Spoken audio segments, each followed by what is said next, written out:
এই মৃত্যুকে আপনি স্মরণ করবেন কিভাবে? একটি গল্প আপনাকে শোনাচ্ছি। এই গল্প কোরআন হাদিসে নেই, বা একটা গল্প আপনাকে পেশ করছি, শুধু স্মরণ করাচ্ছি আপনি কিভাবে স্মরণ করবেন মৃত্যুটাকে। একজন বাদশার দরবারে একজন ফকির এসে ভিক্ষা চাইলো। ভিক্ষা চাওয়ার পরে বলছে, বাদশা মশাই, আপনি দৈনিক 100 বার খালি মরণকে স্মরণ করুন, আপনার জীবন পরিবর্তন হয়ে যাবে। আপনি প্রত্যেক দিন 100 বার করে খালি মৃত্যুকে স্মরণ করুন, আপনার জীবনের সব কিছু পরিবর্তন হয়ে যাবে। এই বলে ফকির সেই দিন দরবেশ থেকে চলে গেল বাদশার কাছ থেকে। বাদশাহ প্রত্যেক দিন গুনছে, আমি মারা যাব, আমি মারা যাব, আমি মারা যাব, এইভাবে গুনছে 100 বার। কোনো পরিবর্তন ঘটে না।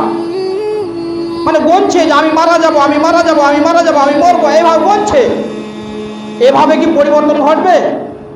পরের সপ্তাহে বাদশাহ ফকির যখন আবার দরবেশে এলো, বাদশার কাছে এলো, ভিক্ষা চাইছে, তখন তাকে ধরা হলো যে তুমি ওই সপ্তাহে বলে গেছো যে আমি যদি 100 বার দিনে যদি স্মরণকে স্মরণ করি তাহলে নাকি আমার জীবন পরিবর্তন হয়ে যাবে।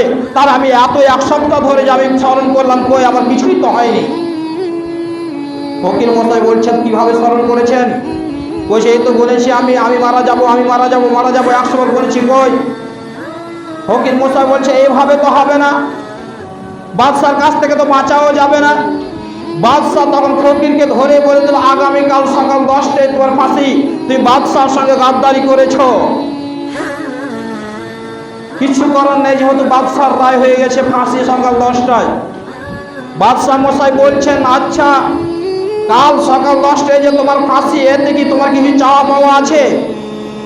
তখন ফকির মশাই বলছে, হ্যাঁ আমার চাওয়া পাওয়া আছে। কি চাওয়া পাওয়া? চাওয়া পাওয়া শুধুমাত্র আপনার সিংহাসন আমি বসতে চাই সকাল 10টা পর্যন্ত। আগামীকাল সকাল 10টায় আমার ফাঁসি, এই জন্য সকাল 10টা পর্যন্ত আপনার আমি সিংহাসনে বসতে চাই, আপনি আমাকে বসতে দিন। বাদশাহ মশাই সিংহাসন ছেড়ে উঠে গেলেন, ফকিরকে বসিয়ে দেওয়া হলো। দেওয়ার পরে কিছুক্ষণের মধ্যে একটা বাদাম বিক্রেতা চলে এসেছে। ওই ফকির মশাই বলছে, যাও বাদাম বিক্রেতাকে ধরে নিয়ে এসো। ধরে নিয়ে আসা হলো। নিয়ে আসার পরে বলছেন ফকির মশাই, আগামীকাল সকাল 5টার সময় তোমার মৃত্যুদণ্ড হয়ে গেল। এই বাদাম বিক্রেতা ননায় বিনয় শুরু করে দিল, কান্নাকাটি শুরু করে দিল যে আমি তো কোনো অন্যায় করিনি, আমি তো কারো প্রতি জুলুম করিনি, আমি তো কাউকে মার্ডার করিনি, আপনি আমাকে কেন অন্যায় কারণে আমাকে ফাঁসির কাস্টে ঝুলাবেন? আপনি আমাকে, আমি তো কোনো ভুল করিনি, আপনি আমাকে ছেড়ে দেন। এই বলে বাদাম বিক্রেতা বারবার অভিযোগ করতে শুরু করলো। এই বাদাম বিক্রেতা বলতে লাগলো, আমার সংসার আছে, আমার ছোট ছোট ছেলে মেয়ে আছে, আমার স্ত্রী আছে, আমি বাদাম বিক্রি করে আমি সংসার চালাই, আমি তো কারো প্রতি অন্যায় করিনি, কেন বা আপনি আমাকে ফাঁসির কাস্টে ঝুলাবেন? এইভাবে বারবার অভিযোগ করতে শুরু করলো বাদাম বিক্রেতা। ওই ফকির বলল, কোনো ওজোর মানা যাবে না, আগামীকাল সকাল 5টায় তোমার ফাঁসি হয়ে যাবে। বাদাম বিক্রেতার মাথার ঘাম চলে যাচ্ছে, আমি কি অপরাধ করলাম, কেন বা আমার ফাঁসি হবে? এই নিয়ে বাদাম বিক্রেতাকে জেলখানায় বন্দি করে দেওয়া হলো। বন্দি করে দেওয়ার পরে বাদশাহ মশাইকে ডেকে বলল, এই এলাকার সবচেয়ে যেটা সুন্দরী রমণী নারী আছে তাকে নিয়ে আসা হোক। তাকে নিয়ে আসা হলো।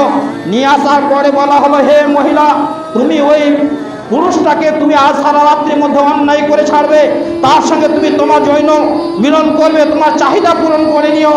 যাও, তুমি সারা রাত তোমাকে টাইম দিলাম, ওই ছেলেটার সঙ্গে ওই পুরুষের সঙ্গে তুমি অন্যায় করবে, তুমি তোমার মনে আশা পূর্ণ করে নিবে। এই বলে মেয়েটাকে জেলখানায় পাঠিয়ে দেওয়া হলো। বাদশাহ মশাইকে বলা হলো, বাদশাহ মশাই আপনি সারা রাত এদের দৃশ্য দেখে যান, যে এরা কি করে সারা রাত, যেন আপনাকে তারা দেখতে না পায়, আপনি লুকিয়ে লুকিয়ে দেখবেন, কখনো যেন আপনাকে দেখতে না পায়।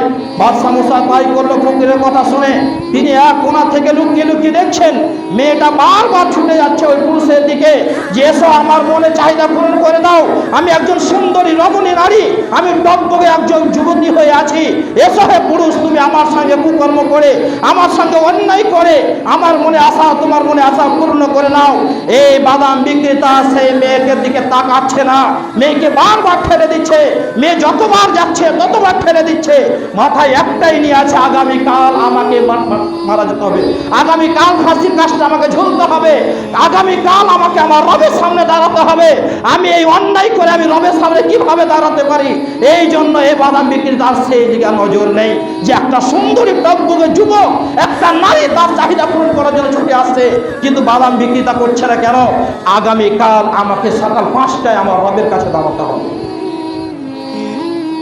এই দৃশ্য সারা রাত চলছে।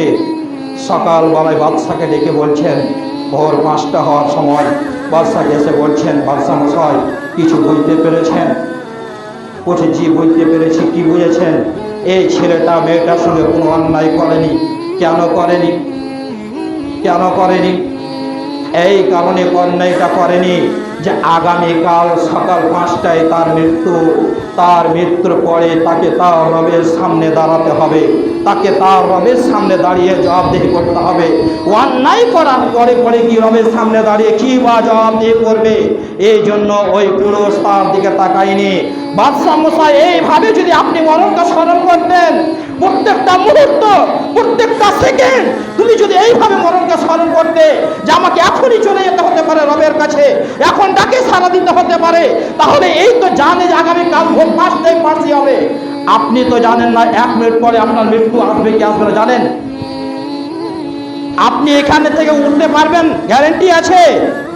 আপনি আজকে জুমার সালাত আদায় করবেন, গ্যারেন্টি আছে? তাহলে আপনাকে কতটা রেডি হওয়া দরকার? ওই বাদাম বিক্রেতা জানছে আগামীকাল ভোর 5টায় আমার ফাঁসি হবে, একটা মৃত্যুর টাইম তো জেনে গেছে যে ভোর 5টায় হবে। আপনার কি জানা আছে যে 1 মিনিট পর আপনি বাঁচবেন? তাহলে আপনাকে কতটা প্রস্তুতি নিতে হবে এটা ভেবে দেখেছেন? অতএব প্রিয় ভাই সকল, মরণকে এভাবে স্মরণ করুন।